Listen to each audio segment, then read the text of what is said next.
Healthcare coverage has been vital for the survival of my son, Tucker. When he was 5 years old, he was very, very ill, and his condition continued to deteriorate. He almost died in my arms several times. If we didn't have health care, we would have never found out that he had a congenital heart defect when he was 5 years old. And then he had to have open heart surgery. And he's with us today because we have health care.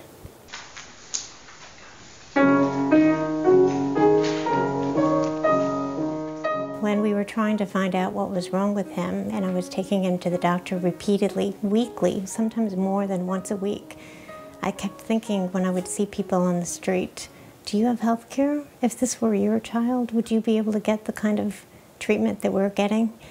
And then, of course, given that this is a congenital heart defect that was diagnosed at age 5, this would then be a pre-existing condition for Tucker for the rest of his life. He would not have been able to get any related care for his little heart for the rest of his life. The Affordable Care Act makes it illegal for any insurance company to refuse treatment for a child who has a pre-existing condition.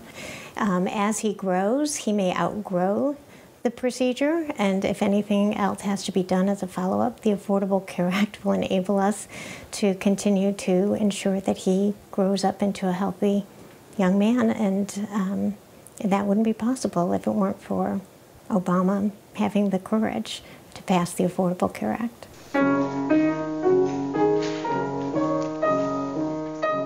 And if this Health Care Act is repealed in a new Congress under a new president, none of that's going to be covered if this Health Care Act gets repealed. And so we can't be thankful enough that we have the Affordable Care Act for not only our family, but for every citizen in this nation.